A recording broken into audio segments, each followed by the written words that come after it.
안녕하세요. 통쾌한 TV 한의사 JK 인사드립니다. 오늘은 위장과 허리 통증에 대한 이야기인데요.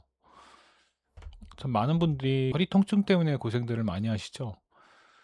특히나 그 만성 통증, 뭐 협척증이라든가 쉽게 허리가 삔다거나 뭐 조금만 움직여도 허리가 삐그덕 하시는 분들 많으신데 참 사는데 많이 고통스럽죠. 특히나 그 마르신 분들이 허리 통증이 많이 안 좋으세요. 그 이유가 그 위장에 있다는 사실에 많이들 놀라시거든요. 근데 굉장히 재밌는 거는 뭐냐면 그 마르신 분들의 공통점이 손발이 차고 위장이 약하다는 거예요. 그런데 복진을 하다 보면 그 갈비뼈와 갈비뼈 사이가 통로가 되게 좁아요. 근데 살찌신 분들, 음식 잘 드시는 분들 보면 그 사이가 굉장히 넓게 되어 있어요. 그래서 간격이 좁으신 분들은 제대로 소화를 잘 못 시키는 경향들이 굉장히 많으시거든요. 그래서 제가 가끔가다 마르신 분들을 딱 보면은 바로 이제 그렇게 얘기를 하면 어떻게 쪽집게 무당과 같이 얘기를 하느냐. 그 마술 같다 이렇게 얘기를 하시는데 그런 게 아니라 원래 체질 자체가 그러신 거예요. 그래서 많이들 허리가 아프시고 새가슴인 분들이 많아요. 가슴이 좀 튀어나와 있고 그런 분들이 굉장히 많으시고 그다음에 왼쪽 가슴을 눌러보면 항상 통증을 느끼시고요. 그러니까 말하자면 허리 통증을 갖고 살고 계신 거죠. 그래서 많이들 힘들어 하세요. 근데 왜 위장과 허리 통증이 연관관계가 있는가? 문제를 분석해 보면, 위장에 문제가 탈이 생겼을 때, 제대로 밥을 못 먹거나 위장장애가 있을 경우에는 위장이 부어요. 붓게 되면 복압이 생기게 되는데, 그거를 누르는 게 어디냐면 횡격막을 누르게 되죠. 횡격막을 누르게 되면 복압이 생깁니다. 그 다음에 밑으로는 회행결장을 누릅니다. 회행결장은 계속 연동운동을 통해서 하행결장으로 해서 변을 내보내야 되는데 위장에 문제가 생겨버리면 복압이 자꾸 생기고 변비 생기고 그 다음에 가스가 많이 차죠. 그래서 제대로 이렇게 소화 활동을 이루질 못합니다. 근데 그 밑에 뭐가 있냐면 그 주위에 장요근이라는 근육이 있어요. 이 장요근은 그 대요근이라고 하는 그 근육이 있는데 삼각대 모양처럼 생겼습니다. 그래서 그 흉추 12번부터 해서 요추 1, 2, 3, 4, 5번까지 연결되어 있어요. 그게 장골근과 연결이 돼서 밑으로 뻗어나가죠. 그런데 그 장요근이 위장에 눌려서 또 대장에 눌리게 되면 이 균형 자체가 깨지게 됩니다. 이게 한쪽은 수축이 되고 한쪽은 또 팽창이 되고 해갖고 이 척추에 어떤 변화를 주고 또 골반에 뒤틀림을 주게 되기 때문에 허리의 통증을 굉장히 많이 방사시키는 경우들이 많아요.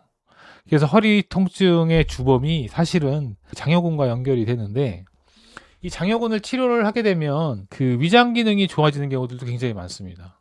위장이 좋아지게 되면 또한 장요근도 좋아지기 때문에 허리 통증이 좀 없어져요. 그런데 치료자들이 가장 힘들어하는 그 환자가 협착증 환자예요. 뭐 나이 드신 분들이 대부분인데 그 이유가 보면은 위장 기능이 떨어져서 허리가 자꾸 굽어요. 허리가 굽다 보면 장요근도 굽어버리고 허리가 자꾸만 이렇게 폈다가 줄었다가를 반복하다 보면 그 디스크가 되게 얇아지게 되죠. 그래서 위장을 치료하게 되면 허리도 펴지고 그 다음에 장요근도 정상을 차지하기 때문에 무릎 통증도 사라지고 허리 통증도 많이 개선이 됩니다. 그 루게릭 환자들의 대표적으로 저는 위장과 연관이 굉장히 깊다. 왜냐하면 몸이 말려버리는 질환이 바로 이 루게릭 병이거든요. 이게 몸이 말리기 때문에 그 숨 쉬는 것도 굉장히 힘들고 침을 위장으로 삼키는 것도 굉장히 어려워서 침을 자꾸 이렇게 흘리는 경우들이 굉장히 많아요. 그게 사시다가 한 3 년, 4년 정도의 후에 돌아가시는 경우들이 굉장히 많은데 그 이유가 폐의 문제와 위장의 문제, 또 먹질 못해서 벌어지는 일들이 있기 때문에 사람이 자꾸 마르죠. 그래서 위장과 비장, 소화기계를 개선해 주면은 몸이 이게 펴져요. 제가 그런 그 치료가 있긴 한데 힘을 손톱깎이도 들지 못할 정도로 힘든 의료계획 환자였는데 두 군데 침을 놔드렸더니 침을 2번 정도 삼키고 진짜 일반인들과 별반 다른 힘을 딱 갖게 되더라고요. 그런 걸 보면서 위장이라는 장기가 우리 몸에 이렇게 초래하는 질환들이 굉장히 많구나. 다시 한번 또 알게 됐고요. 그 다음에 허리 통증, 아까 말씀드렸지만 그런 기전을 통해서 허리와 대장과 장요근과 근데 골반의 틀어짐이 연결되면서 만성 통증으로 연결되어지는 분들이 많아요. 그게 더 진행이 됐을 경우에는 대사두근을 눌러보면 통증이 굉장히 심하거든요. 그런 분들은 대부분 다 장요근 문제이고 그다음에 무릎 통증이 있는 분들이에요. 근데 그 원인을 알 수가 없죠. 왜냐하면 엑스레이를 아무리 찍어 봐야 MRI 찍어 봐야 나오지 않기 때문이거든요. 그래서 그 문제도 되게 중요하다. 이렇게 말씀을 드리고 싶고요. 오늘 말씀드린 것처럼 그 위장이 허리 통증의 문제까지도 관여를 하고 있다. 또 무릎 통증까지도 관여를 하고 있다라고 우리는 알 수가 있겠죠. 그래서 장요근을 치료를 잘하면 사실은 위장이 좋아지는 경우도 굉장히 많고요.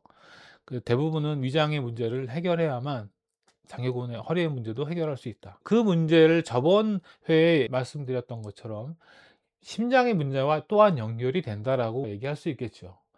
또한 문제가 뭐냐면 이 횡격막도 복압이 커지게 되면 배도 나오게 되고 그 다음에 척추도 눌리게 되기 때문에 통증은 뭐 이루 말할 수 없이 생기게 되는 거겠죠. 특히나 마른 분들은 순간적으로 탁탁 꺾이는 부분들이 많아요. 그 요섬이라고 얘기를 하는데 그런 분들 거동도 할 수 없을 만큼 그 응급실에 실려서 가시는 분들도 굉장히 많으시거든요. 대부분 다 허리가 아프니까 허리의 문제구나라고들 생각을 하고 또 디스크가 아닐까라고 걱정들을 많이 하시는데 사실은 위장만 치료 잘해도 허리 통증 치료를 많이 할 수 있다, 잘 할 수 있다. 이렇게 말씀드리고 그 다음에서는 제가 진짜 무시무시한 그 공황장애에 대한 이야기를 위장과의 관계 속에서 어떻게 이루어지는지에 대한 설명을 좀 해드리도록 하겠습니다. 오늘은 여기까지 통쾌한 TV 제이킴 인사 또 드립니다. 또 다음에 뵐 때까지 또 안녕히 계세요. 네.